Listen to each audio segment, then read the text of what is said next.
All right. Hello. Welcome to another edition of OrthoCarolina's monthly webinar series. My name is Michael Paloski, and I'll be talking about pediatric scoliosis. This is being live streamed on our Facebook, Instagram, and YouTube accounts. And please do not hesitate to ask any questions in the comments, and I will try to address them all at the end. As I said, my name is Dr. Michael Paloski. I'm one of the pediatric orthopedic surgeons here at OrthoCarolina in Charlotte. And one of my specialties is spine and spinal deformity. And so I'm going to spend some time tonight going over pediatric scoliosis. I'll talk a little bit about it and then leave time for questions at the end. So without further ado, let's get our slides up and get things rolling here. So our main pediatric center here in Charlotte and Randolph Road, our website is below. Feel free to contact and reach out to us. But briefly talking about scoliosis, so what is it? So scoliosis is curvature of the spine in the coronal plane, meaning how you see things from the front, more than 10 degrees. So we all have a little bit of curve in our spine. More than 10 degrees of curve is classified as scoliosis. We measure that as called the Cobb angle. And that is the angle of degree of the curvature. And as we see in this picture here, that nice straight spine on the left, so there's no scoliosis there. And then you see those curved spines on the right with those kids with scoliosis. So how is it classified? So there's a lot of different ways to get curves in your spine. Idiopathic is the most common, and I'll go over these in a little bit more detail. There's also congenital scoliosis, neuromuscular scoliosis, and many others. But the most common ones we see here in the Pediatric and Adolescent Center is idiopathic, congenital, and neuromuscular scoliosis. So congenital scoliosis, what does that mean? So that's scoliosis caused by a deformity due to the vertebra, the bones of the spine. So as they're being formed, usually in the belly, that sometimes we get a wedge-shaped vertebra or a misshapen vertebra that causes the spine to curve. And it doesn't always mean that congenital means babies. We could find congenital scoliosis like in this picture in this x-ray in an adult who had an extra little vertebra in the lower spine there causing that scoliosis.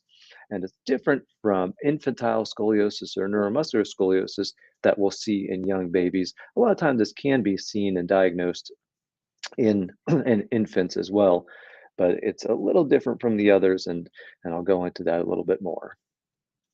Another common type of scoliosis we see here in the pediatric department is what's called neuromuscular scoliosis.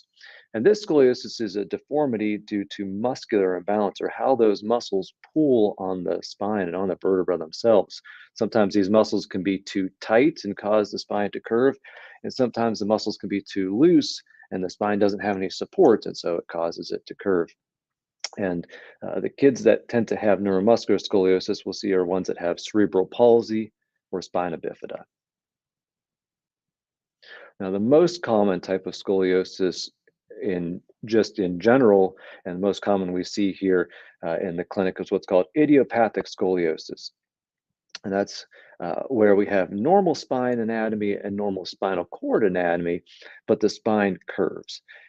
And like I said, by far, this is what we see the most. Typically, majority comes on in adolescence, meaning around the early teenage years.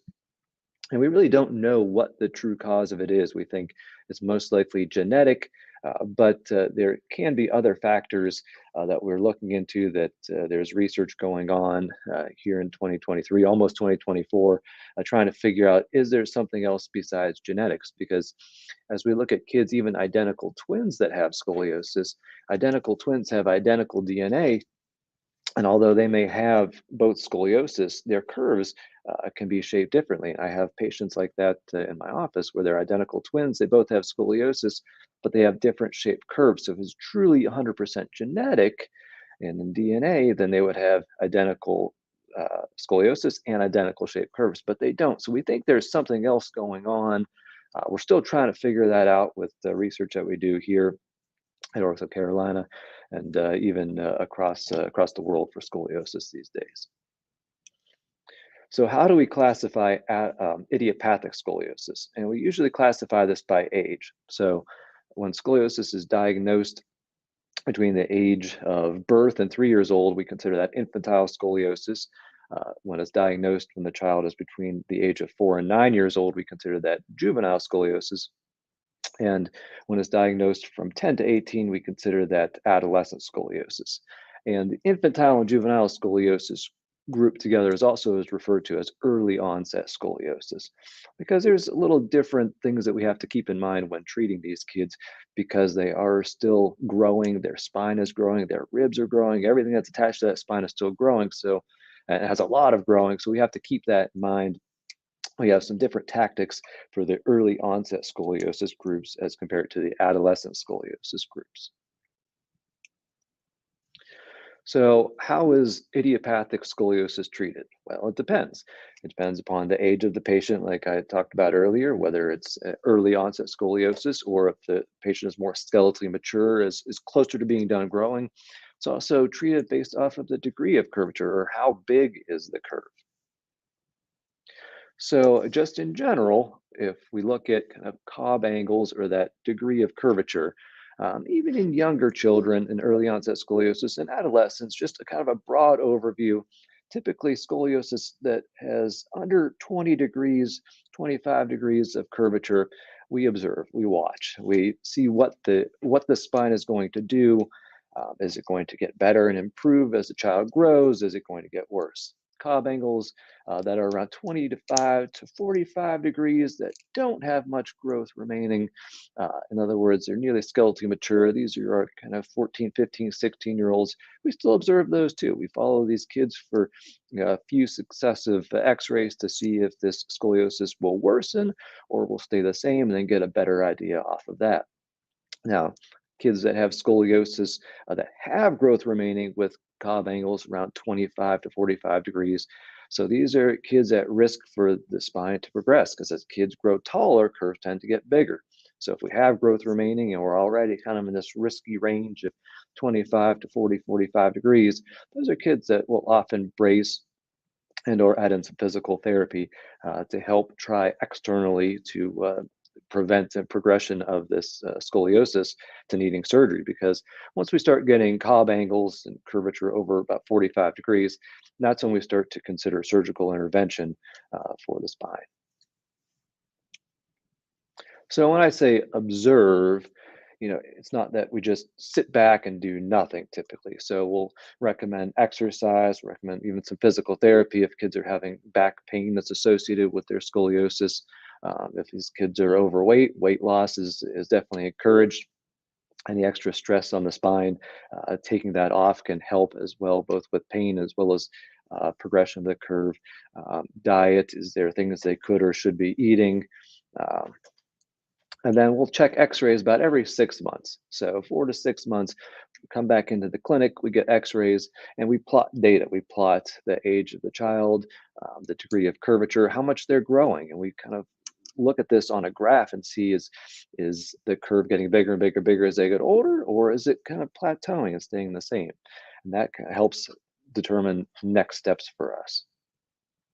So when we talk about bracing as well. So these are kids that have curves around 25 to 40-ish degrees.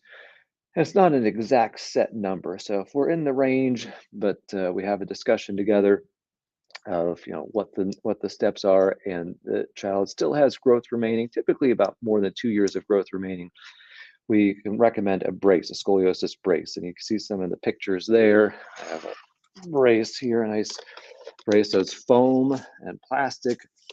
And these are pretty standard here. Some braces are made of different materials. Some are 3D printed these days, but they all do the same thing. They act externally to help push on the spine. And some braces we wear just at night, and some braces we have for the kids that wear full time. And there's a lot of different types of brace out there, but the end goal is actually kind of push on the spine and guide it as it is still growing. Think of it like a tree. If you have a little sapling that's growing, you put stakes in the ground, you can guide that tree to grow nice and straight. And so these are our kids that we put in a brace, our little saplings. But you have big old oak trees that are 2 feet, 3 feet around. And you try putting braces on or stakes in the ground, and you're not going to change the way that that tree is growing. And those are the kids that are older that really can't brace. So we want to brace these kids that still have growing remaining to hopefully guide them, slow down progression of their curve while they grow. So the curve may still progress wearing a brace, but we want to try and at least slow it down so it's not getting to that surgical threshold.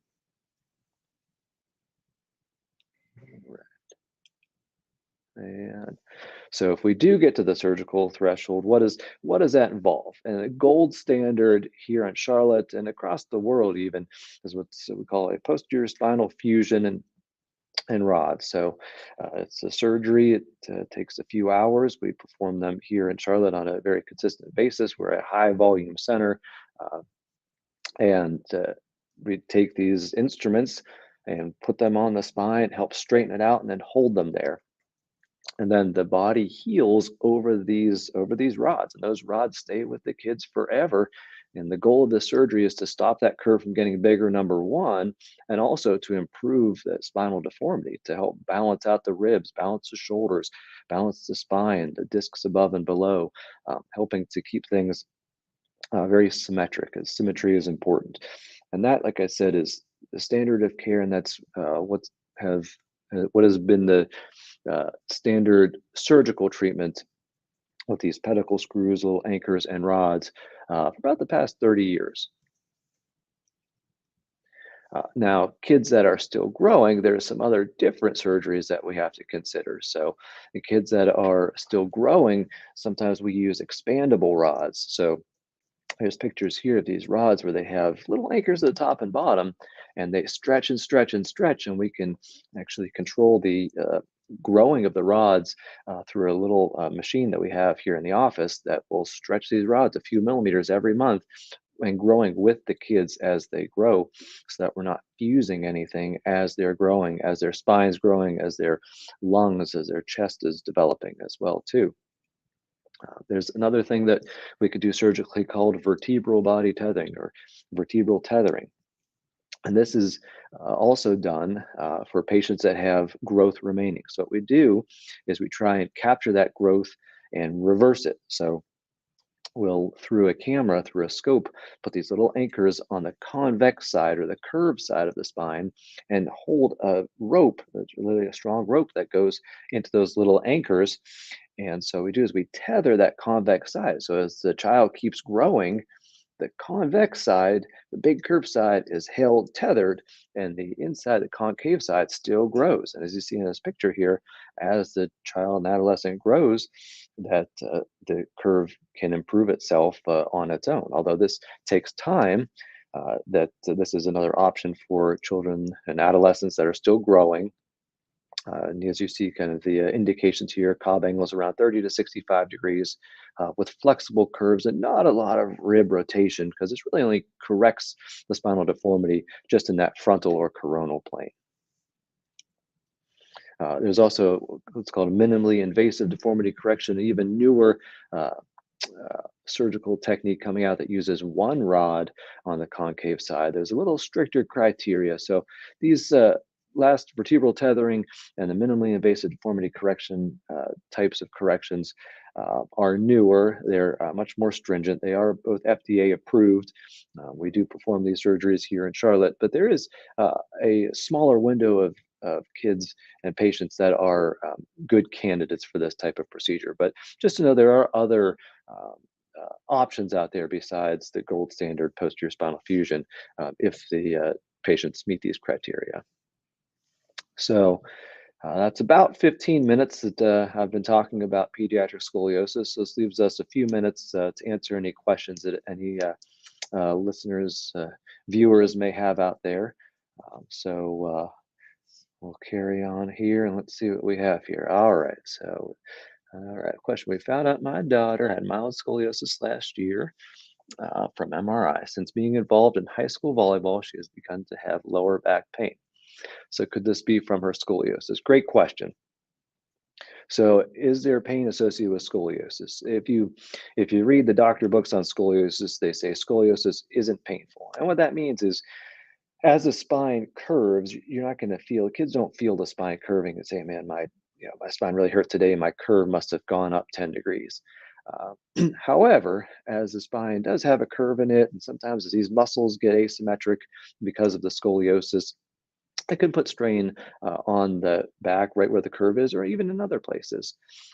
So, you know, it's not always 100% of the time that the scoliosis causes the pain, but there probably is some causative connection between the two. So, typically when I see kids like this that have scoliosis, you can't always blame the scoliosis, but the best way to treat that, that lower back pain, and typically is stretching, doing some kind of core exercise, because even if it is the scoliosis can be affecting it, it's usually a muscle imbalance cause of pain. So stretching, core exercises, sometimes topical analgesics like your aspirin, biofreeze, heat to that low back area, and even like a massage and working with a chiropractor too can be helpful. But if you notice that it's not getting better just with kind of those activities, and even sometimes backing off of volleyball, which could be the hardest thing to do for the kids, and if it's still persisting, then that's when having one of us check her out and see, is there anything else going on that can be affecting. Another question. What is recommended for a severe scoliosis for a child age 2? No other issues at the moment. So another great question. So at age 2, that's much, much younger on the spectrum than we typically see. Usually these kids that present with scoliosis are teenagers. So this falls into that infantile scoliosis group. So first we want to know, is there another cause of it? Is it congenital? Is there a vertebra that's causing it? Is there something going on in the spinal cord that's causing it? Or is it truly idiopathic? And in kids that are very young, if it is idiopathic, in other words, they have a curve of their spine, is it genetic? Is it something of that nature? Things that we could do are casting. So sometimes putting on a cast, the children go to sleep and we put a cast around their body and kind of mold that, or a bracing even as well too for a child age 2. And some of those surgical options, you really want to wait as long as you can, but sometimes casting or bracing can be done at age 2 to help slow down progression, or at least get the kids old enough where they can have one of those other growing type of implants placed in if needed. Another question. What are typical recommendations for mild thoracic scoliosis due to a limp, but that is causing intermittent pain despite PT? Okay. So typical recommendations for mild thoracic scoliosis. So definitely, doing physical therapy to balance out those muscles around the apex of the curve, very important. You know, and certainly following on observing, if it's in that bracing range, sometimes we can consider bracing if it's somewhere around 25 to 40 degrees. If it's not, if it's still a little bit more mild, in this kind of 10 to 20, 25 degree range, PT definitely, some is like I talked about earlier, the topical analgesics, heat, massage as well, making sure these kids' book bags are, as light as possible. Sometimes these kids are lugging around, 30, 40-pound book bags on their back, which could, add to some of the discomfort as well, even despite doing PT as well too. All right, so next question. My daughter is 14 and has had checks for scoliosis, but I recently took her to the chiropractor after consistent complaints of lower back pain. There. And the bottom half of her back is clearly curved. Is it possible not to have scoliosis, but still have curvature of your back that causes pain? And that's absolutely correct. So we have big muscles that go from our butt up to our neck called our paraspinal muscles, and they give us our posture, give us our support. And sometimes these muscles on either side of the spine can become imbalanced.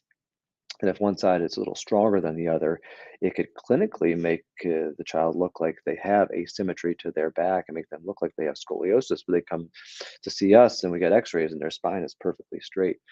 So sometimes this muscle imbalance that's causing the pain can also cause it to look like they have scoliosis.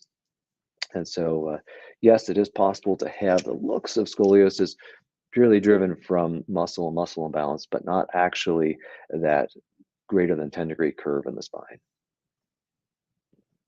The question, does brachial plexus injury at birth increase your chance of getting scoliosis later in life due to one side of your body always dropping down? And I would say no. That wouldn't cause a scoliosis per se in terms of an idiopathic, or does it cause the spine to deform?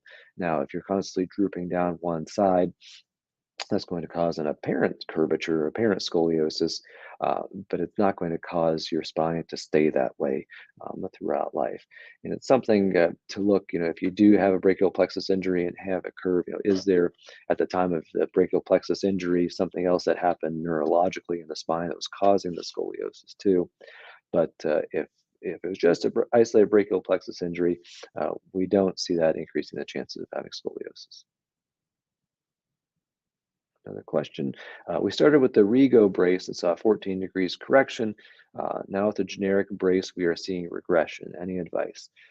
So that's tough, and that's kind of disheartening on the kids and the parents. So a Rego brace is a type of a full-time scoliosis brace that is a little bit more form-fitting and tries to put in some rotation along with just left and right pushing of the spine. And people do have good results with the Rego braces. Uh, you know, if we're with a generic brace, the design of the brace can be a little different. If it's not as kind of form-fitting, you're pushing as much as the Rego brace.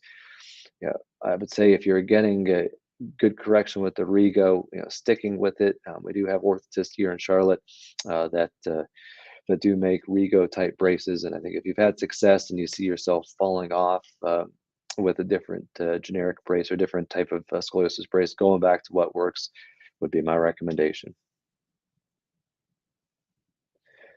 Another question. We discovered my daughter has scoliosis from an MRI. Never knew this. She's 15. She has lower back pain often now, especially during volleyball. Is this pain related to her scoliosis? So very similar to the other question. So I'm not sure they may even be teammates or the same question, but can it be related to the scoliosis? It can be related to the scoliosis, but if the curve is a little bit higher and the pain is lower, a lot of times it's not. It can be related to her volleyball, other activities. Most of the time, whether it is related to scoliosis or back pain in adolescents, which we do see very frequently in our office here, it's muscular. Greater than 80% of the time, it's due to muscle imbalance, core imbalance, as these kids are going and growing through puberty and being very active with the sports that are now year-round sports. So, making sure she's getting checked and following her scoliosis, make sure it's not progressing. That can be causing the pain of the scoliosis, but also working on the muscles, PT, stretching, keeping flexible. The other modalities as well can help with that back pain. Right. What is the maximum time for healing of the lumbar spine scoliosis after surgery? Surgery more than 2 years ago, and I'm still sore. So good question. Studies show that the body heals even 2+ years after surgery. So even though the surgery is done, the body still adjusts to the straighter spine even 2 years after surgery. So having some soreness as your body is still adjusting is not uncommon. And it should be it should be less than what you've had maybe a year ago, and certainly less than when surgery happened. There may still be some residual pain with surgery. Really, the ultimate goal of surgery is to stop the curves from getting bigger and to help with the spinal deformity. It doesn't always take away 100% of the pain. But now, if your pain is going up and up and up, and even more than after surgery or before surgery, that may be a reason to have checked out again to make sure everything is okay with implants, and make sure everything is okay on the inside there, that no other workup needs to be done. Another question. My 17-year-old son was just told at his well-child visit that he has mild scoliosis. Should I take him to an orthopedic doctor for a consult, or not worry because it is mild and he won't be growing much more? So great question. 17-year-old boys typically grow till they're about 16, 17. So probably pretty close to being done. Now, mild is very subjective. Mild to a pediatrician may be moderate to an orthopedic surgeon or severe. The best thing to do would be at least get a check, get an x-ray to actually put a number to what that scoliosis is. Because if it is 30 degrees, 40 degrees or less, then we know prognosis is very good. And sometimes kids could hide the amount of curve that they have, where they may look very mild on the inside or on the outside, but on the inside, these curves could be bigger. So my recommendation would be get an x-ray, see what the actual degree is, and that'll help guide prognosis. And if it truly is mild and he doesn't have much more growing, don't need to worry. My daughter has an S curve that has 47-degree curve on top and 41 on the bottom. She is almost done growing and is very crooked. We had PT in addition to her night brace and are worried about tightness in her muscles. What can we do to be proactive about issues as she grows into an adult? Uh, So, I think you're doing the things that you should be doing. She's certainly in that surgical range, so that something to consider if she does have a lot of imbalances shift, trunk shift one way or the other.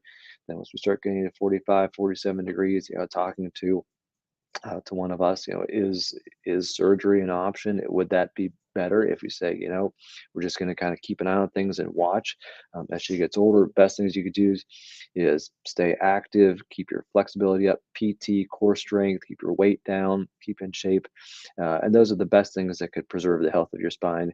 Even if you say, hey, I'm going to go non-operative routes, we're going to kind of work with this. So keeping that back nice and strong, keeping your weight down is the best thing you could do. Stay active. A question. I have scoliosis and have two metal rods. I feel that scoliosis has returned. I had the two rods placed in October 1998. So, depending upon how long those rods are, how much of your spine was fused, a lot of times we don't fuse the whole spine now. We just fuse where that curve is. Now, back in the olden days, if you will, we would put in big straight rods that went from stem to stern, top of the neck all the way down almost to the butt. Didn't matter where your curve was.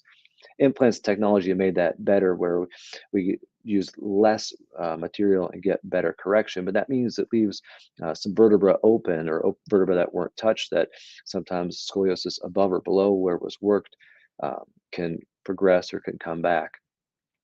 So if it's been that long and you feel like there's been a shift, then I'd say, once again, getting some x-rays and seeing if everything is okay, both with the instrumented area, the area that was worked on with surgery in 1998, as well as the area that wasn't worked on, and see if scoliosis truly has progressed.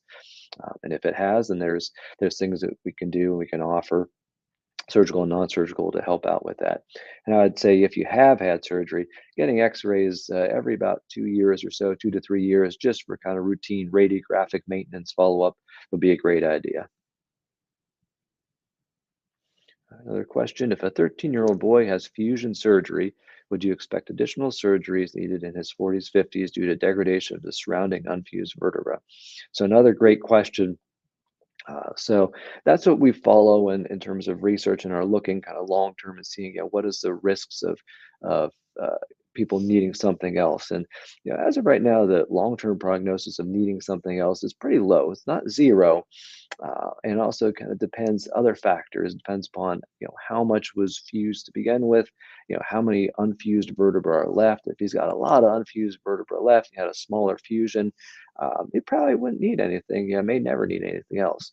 If he has a larger fusion, and he puts a lot of miles on his back, there's a chance. There's probably a good 25% or more chance that he may need something else on his back, whether it's additional fusion, or if the vertebrae that are unfused start to wear out, then may need something else as he gets older. So the distinct percentage is tough to say, uh, but yeah, it would be based off of how much work was done at the beginning, and then also kind of taking care of the back and monitoring, following up. Said getting X-rays every 2 to 3 years, following as he does get older, and seeing kind of what the nature of his back is. But I would hope that 13-year-old having surgery now hopefully never needs another procedure. But if they do, typically it wouldn't be until a little bit later on in life. All right. So we're coming to about 5:30 here. I want to thank you all for attending OrthoCarolina's live webinar for December. This recording will be posted on our social channels, Facebook, Instagram, YouTube accounts. Thank you and have a great night. Happy holidays.